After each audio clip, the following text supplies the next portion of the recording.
Hi friends, welcome to Shalu Media. நான் உங்கள் ஷாலினி. இன்னைக்கு வந்து பார்த்தீங்கன்னா நம்ம என்ன சமைக்க போகிறோன்னா சாம்பார் சாதம். அதுக்கு ஃபஸ்ட்டு வந்து ஆனியன், டொமேட்டோ, பூண்டு, அப்புறம் சாம்பார் பொடி, மிளகாத்தூள், அப்புறம் வந்து பார்த்திங்கன்னா நம்மளுக்கு பிடிச்ச ஃபிஷ்ஷு, அப்புறம் பருப்பு போட்டுக்கலாம். 2 டம்ளர் கூட 2 டம்ளர் போட்டுக்கலாம். சாம்பார் 2 வரைக்கும் வேணும்ல. ஆமாம் ஃப்ரெண்ட்ஸ். இப்போ பருப்பை கழுவிட்டு இப்போ நம்ம பருப்பை வந்து வாஷ் பண்ணிக்கலாம். நம்ம டொமேட்டோ ஆனியன் போட்டுட்டோம், பூண்டும் போட்டுருக்கோம். பூண்டு எவ்வளோ பெருசாக இருக்குது, அதுமாரி நிறைய ஒரு 5-6 பூண்டு போட்டிருக்கோம். ஷாலினி பல்லு மாதிரியே இருக்கா பூண்டு, அவ்வளோதான். இப்போ நம்ம சாப்பாடு வச்சுக்கலாம். அதுக்கப்புறம் சாப்பாடு வச்சுட்டு பருப்பு போட்டுட்டு மீன் காட்டு.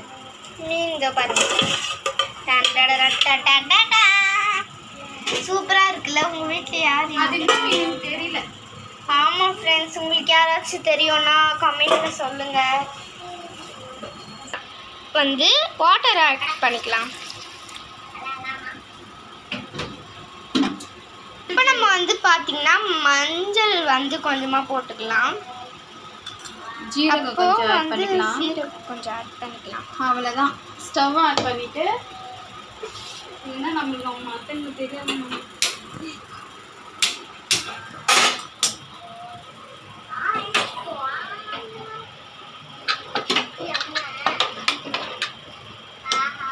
பெருங்காயம் போடணும். பெருங்காயம் காலி ஆயிடுச்சு அப்படின்றதால தான் போடலை. மீன் வந்து ஊற வச்சுருக்கோம். இது என்ன மீன் பேர் தெரியல எனக்கு, ஏதோ வாங்கிட்டு வந்துட்டோம். இது வந்து 1 கிலோ 250. இந்த மீன் ஒரு மீன் ஃபுல்லாகவே. இது இப்போ வறுக்கலாம். ஸ்டவ் ஆன் பண்ணிக்கலாம். ஆன் பண்ணிவிட்டு தவாவை கழுவிட்டு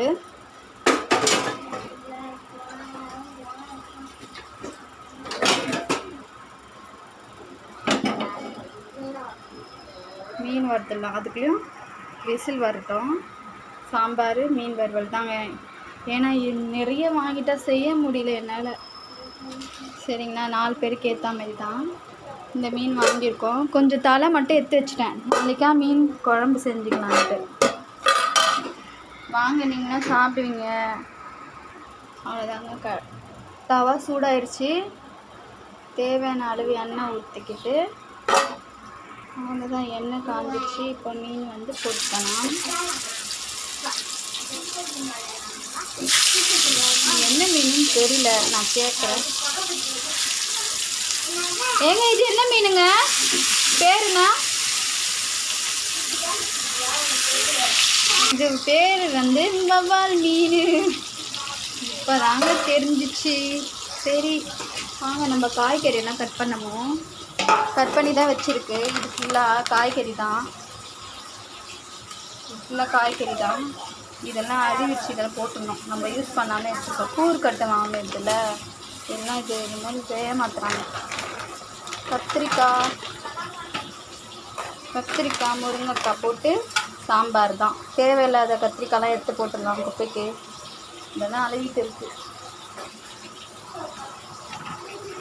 யூஸ் பண்ணாமல் வச்சுருக்கோம் ஃப்ரிட்ஜில். எப்படி ஆயிடுச்சு பாருங்க. இதெல்லாம் நல்லா வாஷ் பண்ணிட்டு தான் நானே செய்வேன். எனக்கு அப்படி செய்யாமல் இருந்தால் பிடிக்காது. நீங்கள் பாருங்கள், முருங்கைக்காயெலாம் கட் பண்ணி தான் வச்சுருக்கோம் ஃப்ரிட்ஜில். பாதி காய்கறி போட்டோம் குப்பையில், ஏன்னா எல்லாம் அழுகி போயிடுச்சு. கத்திரிக்காய், முருங்கைக்காய், அவரைக்காய் 3மே போட்டு இன்றைக்கி ஒரு ஃபுட்டு சாம்பார். அவ்வளோதாங்க. இதை கட் பண்ணிவிட்டு பார்க்கலாம். நம்ம மீனை திருப்பி போட போகிறோம். கடவுளே, இது வரணும், நல்லா வரணும். ஐயோ வந்துருச்சு அழகா. ஆஹா, இன்றைக்கி தாங்க மீன் கரெக்டாக வந்துடுது. ஐயோ சொல்லிட்டு இப்போ தான் சொன்னேன் நல்லா வருதுன்னு. ஓகேடா சாமி. சரி ஓகே, இதெல்லாம் கரெக்டாக வருது. ஒன்றாச்சு, ஒன்று தானே புண்டுக்குச்சு. இன்னைக்கு சண்டேன்றதுனால வேலையே ஆக மாட்டேங்குது. என்ன பண்ணுறது, இந்த மீன் வரவே மாட்டேங்குது.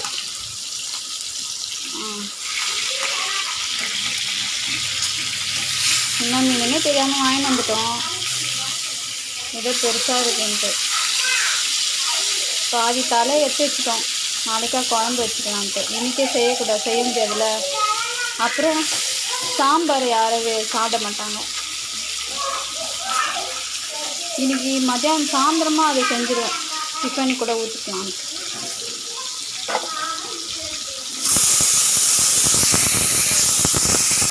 அவ்வளோதாங்க, கட் பண்ணி கழுவி இதை பாருங்கள். ஃபுல்லாகவே நிறைய கத்திரிக்காய் வீணாக போச்சு.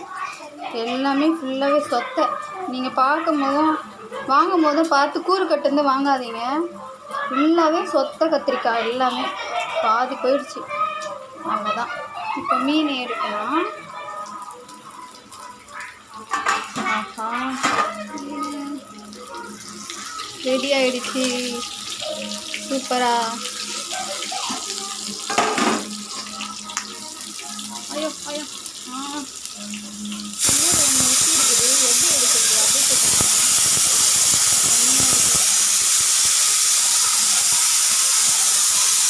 மேலே படுது.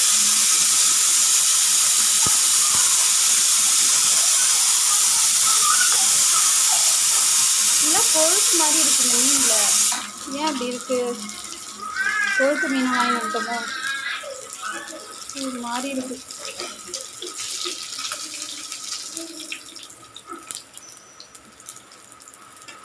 இன்னைக்கு சிம்பிளாக முடிஞ்சிச்சு சமையல். ரொம்ப நேரம் ஆகல.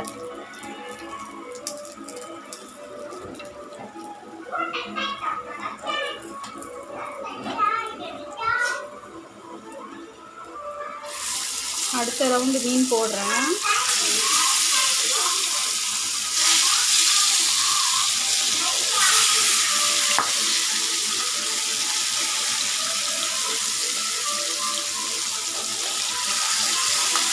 மீன் ரொம்ப நல்லது. கறியெல்லாம் சாப்பிட்றத விட மீன் காய்கறி சாப்பிடலாம். குழந்தைங்களுக்கும் கொடுக்கலாம்.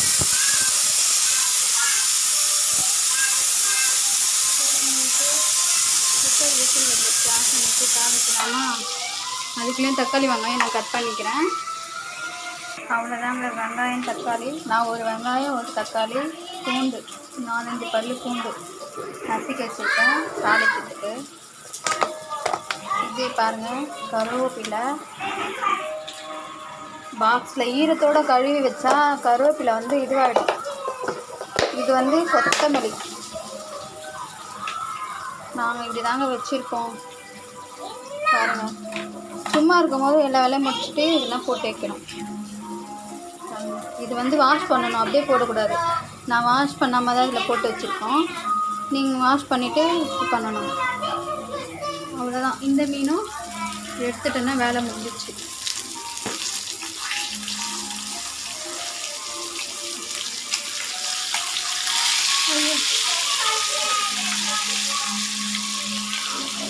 இது வேகலை சரியா, அதனால் எடுக்க வர மாட்டேங்குது. சரி,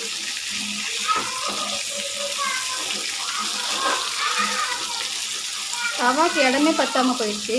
கீழே இருக்கிறது. சரி வாங்க, குக்கர் ரெடி ஆகிடுச்சா பார்த்து. குக்கர் கீழே இறக்கி வச்சாச்சு. மேலேருந்து தெரியாது இல்லை. அவ்வளோதான். சூப்பராக வந்துடுச்சு பருப்பு. இதை கடைஞ்சிட்டு தாளிக்கலாம். பண்ணிவிட்டு கடாயை வச்சு தாளிச்சிட்டு எண்ணெய் ஊற்றிக்கலாம் தேவையான அளவு.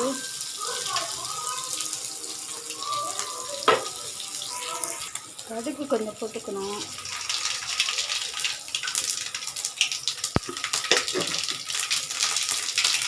அப்புறம்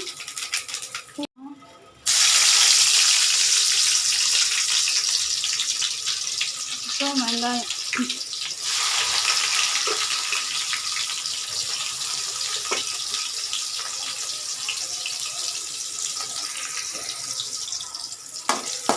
நல்லா கலரிட்டு வெங்காயம் வெந்ததுக்கப்புறம் தக்காளி இப்போ தக்காளி போட்டுக்கணும்.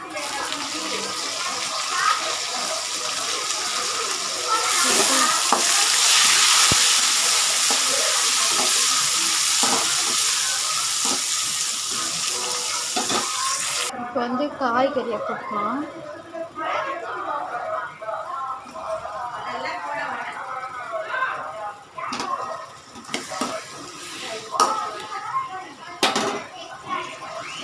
காய்கறி போட்ட பிறகு தான் நான் மிளகாத்தூள் போடுவேன். நீங்கள் எப்படி வேணாலும் போட்டுக்கோங்க, நீங்கள் செய்கிறது. ஒருத்தர் ஒரு விதமாக செய்வாங்க. நான் இப்படி தான் செய்வேன். நல்லா செஞ்சுட்டு காய் எண்ணெயிலே வதக்கிட்டு அதுக்கப்புறமா தான்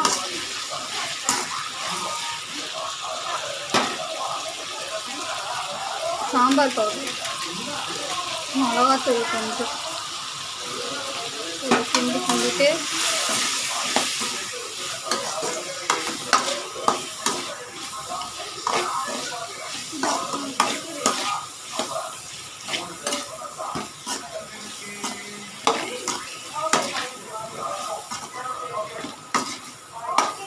தண்ணி வந்து போட்டுக்கோங்க. கொஞ்சமாக ஊற்றிக்கோங்க. சாம்பாருக்கு ஏற்ற மாதிரி, பருப்புக்கு ஏற்ற மாதிரி.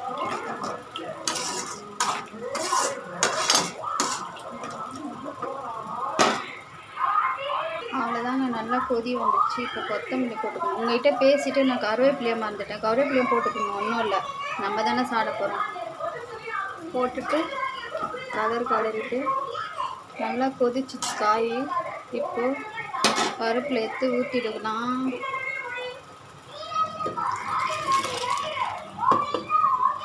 இப்போ இதுலேயே கொஞ்ச நேரம் வேக வைக்கணும் காயை, அப்போ தான் சரியாகும்.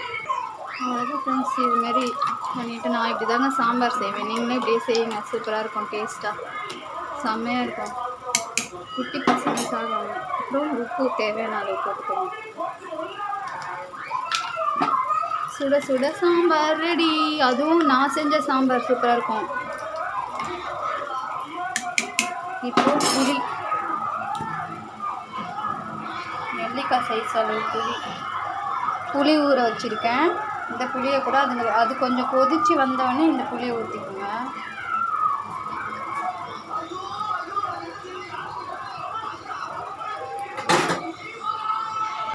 அவ்வளோதான் ஃப்ரெண்ட்ஸ், சாம்பார் ரெடி. புளி ஊற்றிக்கோங்க. புளி ஊற்றிட்டோன்னே கொதிச்சோடனே சாம்பார் ரெடி.